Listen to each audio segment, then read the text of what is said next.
Welcome to the Jill on Money Show. It's Friday, September 22nd. I know you're all a tither because of the Federal Reserve. All right, maybe you're not. But the Federal Reserve did meet this week, and they did decide not to raise interest rates, to pause. And I thought this was a really interesting moment in the Fed rate hike cycle because they are unwilling to say mission accomplished because inflation still is pretty high.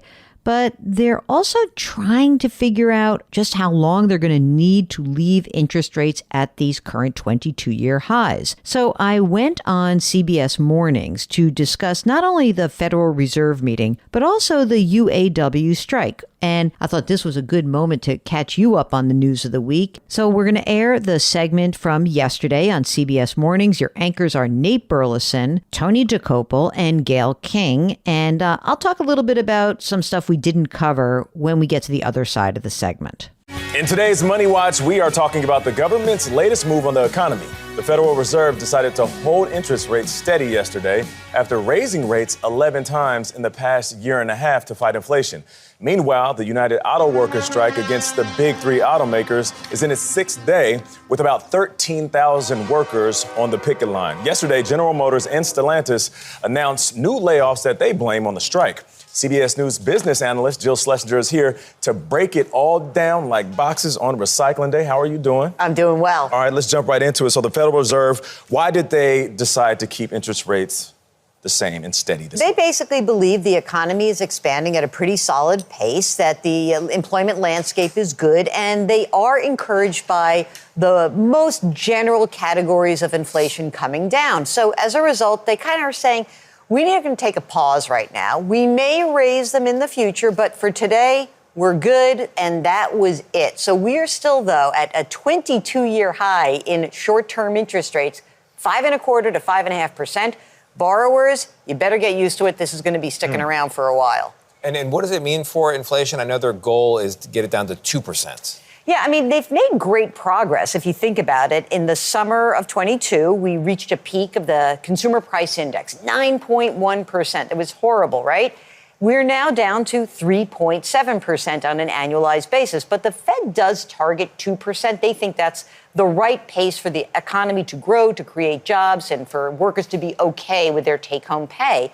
Well, I'll tell you what's going to be hard for the Fed. Going from this current level of 3.7 to 2%. This last 1.7% is going to be difficult for them. Well, you keep hearing people complain about the cost of things, but then you hear about how inflation is supposedly going down. Is that number, does that include gas prices and like eggs and milk and stuff? Yes. So that top line number, 3.7, is inclusive of everything. The Fed does like to look at the core level. It strips away food and energy because those are such volatile categories, like gas prices are up really enormously over the last few months because Russia and Saudi Arabia cut production. So when we take that out of it, the general rate of the core inflation is driving lower. And that is good news. Super interesting. Let's go to the United Auto Workers strike for just a second, because I've heard you say they have more leverage now than they did back in 2019. How is that possible? Well, it's interesting because when you look at what's happened to the labor market amid the pandemic, things really blew out, right? So first we were worried about automakers surviving. Then there was a surge of people who wanted cars.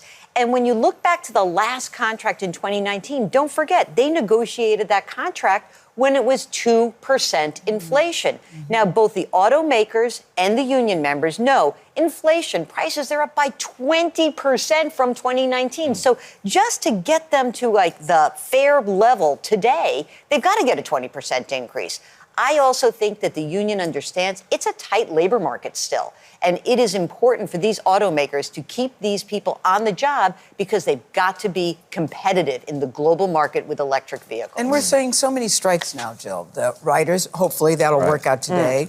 The actors. And now, why do you think... Saw Amazon earlier this year. Yeah. Threat of UPS. Almost, yeah. Well, a couple of things that are happening? interesting. What's happening is that a tight labor market does make unionization more appealing. The public is actually more accepting of unions. But when you look at the raw numbers, we look at the number of workers who were in a union back in 1983, it was 20% of workers. And now it's 10%. If you look at private sector, so you pull government out, that number was 17% in 1983. It's 6% now. So union membership is on a broad, multi-decade decline. Okay, I thought that was a solid segment. Should give you a little basis for having a nice conversation about these issues with perhaps your friends at your next dinner party or just among yourselves. I think it's worth noting that oftentimes we look to the Federal Reserve and the analysts and the researchers there as being able to have some sort of predictive qualities. They don't. Yes, the Fed has a bunch of economists and researchers. They all look at a bunch of data points and they kind of make their best estimates going forward. But they've been wrong throughout the past few years. I know this has been a really volatile time. But, if you look at all of the guesses among the Fed researchers, among private economists, they've really just missed it. Look, at the beginning of 2023, I remember a survey coming out from the Wall Street Journal. It said, we have this poll, 100% of economists believe the U.S. will enter a recession in 2023. Well, that has not happened. And by the way, the Fed thinks the economy is going to grow by about 2% this year. That's an amazing outcome. I mean, growth of any amount is sort of amazing, considering that interest rates have gone up by so much and really went up so quickly. So the economy is still adjusting to that, and I certainly understand that we are not holding any economists to a specific prediction in time. They make their best guess, and we go on from here. By the way, one other thing that the Fed wouldn't talk about yesterday was the impact of the United Auto Workers strike. The strike in the near term should have limited impact on the communities in which the workers go on strike. Remember, there's about 13,000 union employees who are now striking, and there could be more. They're going to see if this expands. But the communities where those folks are striking, they could certainly feel a pinch as workers spend less in those communities. The reason is pretty simple. The average UAW member was making about $1,200 a week. Now they're on strike. They're making $500 a week. And that's a big difference. So they could pull back. Maybe they're not going to go to the diner with their friends. Maybe they're not going to get haircuts. Maybe they're going to delay the purchase of new cleats for their kids. So I think the economic impact on those localities could be pretty swift. Long term and nationally, I don't know how much we're going to see an impact.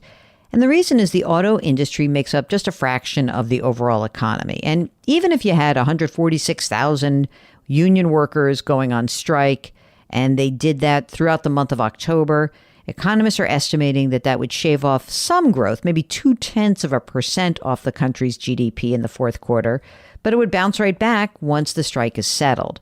So all of this is to say that there is good reason that the Fed went on pause. There are some crosswinds right now, and I know that there is some concern that rates are going to stay higher for longer, but we can't fight that. I think it's better to accept that fact rather than try to figure out just when rates are going to go down, by how much. Let's live with what we have today, which is 22-year highs in short-term rates, over 7% for a 30-year fixed-rate mortgage, and nice interest being credited in your savings, your checking, your money markets, and your short-term CDs. So I guess that's the generalized impact of where we are. If you have a question about the economy, about how the rates are impacting your own financial life, go to our website, JillOnMoney.com, click the Contact Us button. Let us know if you'd like to join us on the air. And by the way, while you're on the website, don't forget to sign up for the free weekly newsletter. It comes out every single Friday. Hey, that's today. Our music is composed by Joel Goodman. Mark Talercio is our executive producer and Webb King. We're distributed by Cadence 13. Lift someone up, change your work, change your wealth, change your life. Thanks for listening, and we'll talk to you tomorrow.